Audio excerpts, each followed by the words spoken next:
بسم اللہ الرحمن الرحیم۔ بسم اللہ الرحمن الرحیم۔ السلام علیکم ورحمۃ اللہ وبرکاتہ۔ عزیز طلبہ، آج الفوز الکبیر فی اصول التفسیر کا سبق نمبر 59 ہے، اور اس سبق کے اندر ہم قرآن فہمی کے لیے صحابہ کا آپ صلی اللہ علیہ وسلم سے رجوع کرنے کا بیان پڑھیں گے۔ حضرت شاہ صاحب رحمہ اللہ تعالیٰ فرماتے ہیں وَلِذَلِكَ قَلَّ مَا كَانُوا يَسْأَلُونَهُ صلی اللہ علیہ وسلم عن مثل ذَلِكَ۔ تو اسی وجہ سے صحابہ کرام نے کم ہی سوال کیا ہے، بہت تھوڑی چیزوں کے بارے میں پوچھا ہے آپ صلی اللہ علیہ وسلم سے۔ تو یہ جو رجوع ہے آپ صلی اللہ علیہ وسلم سے صحابہ کرام کا، اس کی مثالیں جو ہے وہ ہم آج کے سبق میں پڑھیں گے کہ آپ صلی اللہ علیہ وسلم سے صحابہ نے کن کن چیزوں سے متعلق پوچھا ہے۔ تو اس عبارت میں تو شاہ صاحب فرماتے ہیں مراد متکلم کو سمجھنے کے لیے صحابہ کو کم ہی ضرورت پڑی، آپ صلی اللہ علیہ وسلم سے مراجعت کی۔ قرآنی آیات کو سمجھنے کے لیے صحابہ کرام نے جو سوالات آپ صلی اللہ علیہ وسلم کی خدمت میں پیش کیے، ان کی تعداد کافی ہے۔ صرف الاتقان میں ہی جو ہے وہ 43 سوالات منقول ہیں۔ ہم بطور نمونہ کے، بطور مثال کے چند جو ہے وہ سوالات آپ کے سامنے رکھیں گے اور ان کی تفصیل پڑھیں گے۔ اس کے علاوہ امام راضی رحمہ اللہ تعالی نے بھی 14 سوالات کی ایک فہرست مرتب کی ہے، جو کہ جن کے بارے میں صحابہ نے آپ سے رجوع کیا ہے۔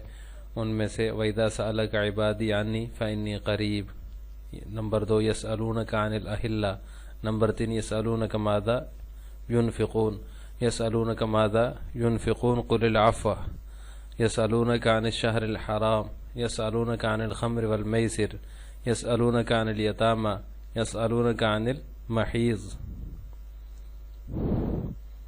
اور يسألونك عن الروح، يسألونك عن ذي القرنين، يسألونك ماذا أحل لهم، ويسألونك عن الأنفال، يسألونك عن الجبال، يسألونك عن الساعة۔ یہ مختلف صورتوں کے اندر تقریباً 14 سوالات ہیں۔ ان میں کچھ سوالات تو کفار کی طرف سے، مشرکین کی طرف سے بھی پوچھے گئے ہیں، اور امام راضی رحمہ اللہ تعالیٰ نے ان کو جو ہے وہ ایک ہی فہرست میں جمع کر دیا ہے۔ ابن عباس رضی اللہ تعالیٰ عنہ کی روایت ہے جس میں جو ہے وہ 12 سوالات ہیں، اور اسی طرح جو ہے وہ امام راضی رحمہ اللہ تعالیٰ نے اس میں 2 کا جو اضافہ کیا ہے، یسألونک عن الروح اور یسألونک عن ذی القرنین۔ یہ مکہ کے مشرکین اور یہود نے سوال کیا تھا، اس کو بھی انہوں نے شامل کر دیا ہے۔ تو یہ کافی سوالات ہیں۔ تو باقی ہم نمونے کے طور پہ ہم قرآن کریم سے متعلق جو آپ صلی اللہ علیہ وسلم سے صحابہ نے رجوع کیا ہے، وہ چند نمونے آپ کے سامنے پیش کریں گے۔ ان میں سے سب سے پہلا ہے وسع کرسیہ السماوات والارض۔ اس کے بارے میں علامہ علوسی رحمہ اللہ تعالی لکھتے ہیں روح المعانی میں، عن قولہ تعالی وسع کرسیہ السماوات قال کرسیہ موضع قدمی۔ یہ دارقطنی اور خطیب کی روایت ہے جو کہ ابن عباس رضی اللہ تعالیٰ عنہ سے ہے۔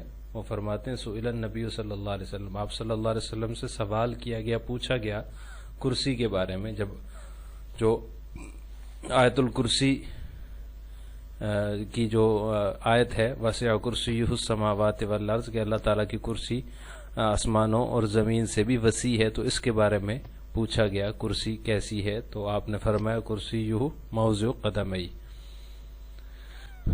اور اسی طرح دوسرا جو سوال ہے وہ ہے الذین آمنوا ولم یلبسوا ایمانہم بظلم اولئک لہم الامن وہم مہتدون کے بارے میں بھی اسی طرح منقول ہے کہ جب یہ آیت نازل ہوئی تو صحابہ کرام کے اوپر جو ہے نا بہت شاق گزرا، اور انہوں نے کہا ہم میں سے کون ہے جو اپنے اوپر ظلم نہیں کرتا۔ پھر اس کے بارے میں انہوں نے آپ صلی اللہ علیہ وسلم سے پوچھا۔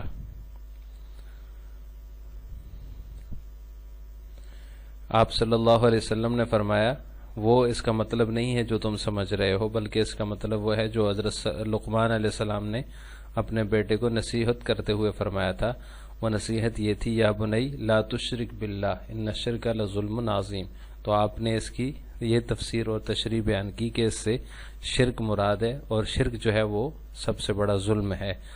تو اس ظلم سے مراد لم یلبسوا ایمانہم بظلم کے اندر جو ظلم ہے اس سے مراد شرک ہے. تو یہ دوسری مثال ہے صحابہ کرام کے رجوع کرنے کی آپ صلی اللہ علیہ وسلم کی طرف. اسی طرح اس کی تیسری مثال یا اخت ہارون ما کان ابوکم امرأ سوء الی آخرہ، اس کے بارے میں یہ آتا ہے ترمذی، مسلم، نسائی وغیرہ کی روایت ہے. مغیرہ بن شعبہ سے مروی فرماتے ہیں کہ مجھے رسول اللہ صلی اللہ علیہ وسلم نے اہل نجران کی طرف بھیجا، نجران جو کہ عیسائی تھے ان کی طرف بھیجا، تو انہوں نے مجھ سے یا اخت ہارون کے بارے میں سوال کیا کہ قرآن کریم میں اللہ تعالیٰ نے حضرت مریم علیہ السلام کو یا اخت ہارون کہہ کر کیوں مخاطب کیا ہے. تو وہ کہتے ہیں کہ میں جب واپس آیا اور میں نے آ کے رسول اللہ صلی اللہ علیہ وسلم سے اس کا ذکر کیا تو آپ نے فرمایا آپ نے ان کو کیوں نہیں بتا دیا کہ پہلے لوگ جو ہے وہ انبیاء اور صالحین کے نام پر نام رکھتے تھے. یعنی یہ حقیقی بائی نہیں ہے حضرت مریم علیہ السلام کی، کیونکہ حضرت ہارون کا زمانہ بہت پہلے کا ہے اور حضرت مریم کا زمانہ بعد کا ہے. تو آپ صلی اللہ علیہ وسلم نے فرمایا کہ اس کا مطلب یہ ہے کہ وہ جو ہارون تھے وہ ان کے بھائی کا نام ہے، حقیقی بھائی کا، اور اس سے مراد وہ ہارون نہیں ہے جو کہ اللہ کے نبی ہیں حضرت ہارون علیہ السلام، وہ مراد نہیں ہے اس ہارون یا اخت ہارون سے. تو یہ حقیقی نام ہے ان کے بھائی کا. یا پھر یہ کہ یہ جو ہے وہ برکت کے لیے کیونکہ لوگ رکھتے تھے تو اس لیے جو ہے ان کا جو بھائی تھے ان کا نام بھی ہارون ہی تھا، تو اس وجہ سے اس سے مراد ہارون نہیں ہے. اور پہلی صورت میں یہ ہوگا کہ یا اخت ہارون جب کہہ کے پکارا تو مراد ہارون علیہ السلام ہی ہوں اگر، تو اس کا مطلب یہ ہوا کہ وہ جو ہے وہ چونکہ نبی تھے اور جو ہے وہ ان کی طرف نسبت شرعی لحاظ سے نسبت کرتے ہوئے ان کو ہارون علیہ السلام کی بہن کہہ دیا. اسی طرح چوتھی مثال ہے اس کی اتخذوا احبارہم و رہبانہم، اس کے بارے میں منقول ہے حضرت عدی بن حاتم جو تھے وہ آپ صلی اللہ علیہ وسلم کی مجلس میں آئے اور ان کے گلے میں ایک صلیب تھی سونے کی، تو آپ صلی اللہ علیہ وسلم نے ان سے کہا کہ اس کو نکال کر پھینک دیجئے. وَسَمِعْتُهُ يَقْرَأُ فِي سُورَةِ بَرَاءَةٍ اتَّخَذُوا أَحْبَارَهُمْ وَرُهْبَانَهُمْ أَرْبَابًا مِّن دُونِ اللَّهِ فَقُلْتُ لَهُ يَا رَسُولَ اللَّهِ لَمْ يَكُونُوا يَعْبُدُونَ فَقَالَ عَلَيْهِ الصَّلَاةُ وَالسَّلَامُ أَلَيْسَ يُحَرِّمُونَ مَا أَحَلَّ اللَّهُ تَعَالَى فَيُحَرِّمُونَهُ وَيُحِلُّونَ مَا حَرَّمَ اللَّهُ فَقُلْتُ بَلَى قَالَ ذَلِكَ عِبَادَتُهُمْ. تو حضرت عدی بن حاتم نے کہا وہ تو اس کی عبادت نہیں کرتے. تو آپ صلی اللہ علیہ وسلم نے فرمایا کیا یہ ان چیزوں کو حرام کرنا نہیں ہے جن کو اللہ تعالیٰ نے حلال کیا ہے؟ تو انہوں نے حرام کیا ان چیزوں کو جن کو اللہ تعالیٰ نے حلال قرار دیا. تو انہوں نے کہا جی ہاں. تو آپ نے فرمایا ذالک عبادتہم، یہ ان کی عبادت ہے. تو یہ جو ہے اتخذوا احبارہم کے بارے میں بھی حضرت عدی بن حاتم رضی اللہ تعالیٰ عنہ کا سوال جو انہوں نے آپ صلی اللہ علیہ وسلم سے کیا وہ منقول ہے. اسی طرح اس کی پانچویں مثال ہے ان اللہ و ملائکتہ یصلون علی النبی. اس کے بارے میں یہ تحریر فرماتے ہیں علامہ آلوسی رحمہ اللہ تعالی کہ حضرت کعب بن عجرہ رضی اللہ تعالیٰ عنہ سے مروی فرماتے ہیں کہ ایک شخص جو ہے اس نے کہا یا رسول اللہ السلام علیکہ فقد علمنا. جب جو ہے ان اللہ و ملائکتہ یصلون علی النبی یا ایھا الذین آمنوا صلوا علیہ وسلموا تسلیما نازل ہوئی یہ آیت. تو ایک شخص نے پوچھا یا رسول اللہ السلام علیکہ تو ہمیں پتہ ہے کیا ہے، لیکن فکیف الصلاۃ علیکہ، ہم آپ کے اوپر صلاۃ کیسے بھیجیں؟ تو آپ نے فرمایا قولوا اللہم صلی علی محمد وعلی آل محمد کما صلیت علی ابراہیم وعلی آل ابراہیم انک حمید مجید. اللہم بارک علی محمد وعلی آل محمد کما بارکت علی ابراہیم وعلی آل ابراہیم انک حمید مجید. تو یہ جو ہے صحابہ میں سے ایک شخص نے آپ صلی اللہ علیہ وسلم کی طرف رجوع کیا صلاۃ کے بارے میں پوچھنے کے لیے، درود فکیف الصلاۃ علیکہ کہ آپ کے اوپر درود کیسے بھیجیں. تو اس کا جواب آپ صلی اللہ علیہ وسلم نے یہ دیا کہ میرے اوپر اس طرح سے درود بھیجو. تو یہ یہاں پر آپ صلی اللہ علیہ وسلم سے صلو علیہ کا مطلب پوچھنے کے لیے رجوع کیا گیا، تو اس کی آپ نے تشریح فرمائی. یہ چند ایک مثالیں ہیں جن میں صحابہ کرام کا آپ صلی اللہ علیہ وسلم سے پوچھنے کا ذکر ہے۔ اس کے علاوہ بھی اور بھی بہت ساری ہیں، جیسا کہ ہم نے شروع میں ذکر کیا کہ صرف 43 جو ہے وہ الاتقان کے اندر جو ہے وہ تعداد لکھی ہوئی ہے ان کی، اور اس کے علاوہ 14 سوالات وہ جو امام راضی رحمہ اللہ تعالی نے جن کی فہرست ذکر کی ہے وہ بھی ہم نے آپ کے سامنے پیش کی۔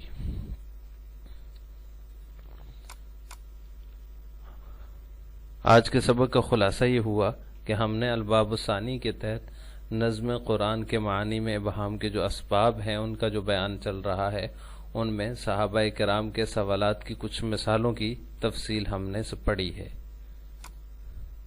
آخر میں آپ سے 2 سوال ہیں۔ پہلا سوال یہ ہے کہ قرآن کریم میں یا اخت ہارون حضرت مریم علیہ السلام کو کیوں کہا گیا، جبکہ حضرت ہارون علیہ السلام کا زمانہ تو بہت پہلے کا ہے؟ اس کا جواب آپ نے کمنٹ باکس میں دینا ہے۔ نمبر 2، ان اللہ و ملائکتہ یصلون علی النبی کے بارے میں صحابہ نے آپ صلی اللہ علیہ وسلم سے کیا سوال کیا تھا؟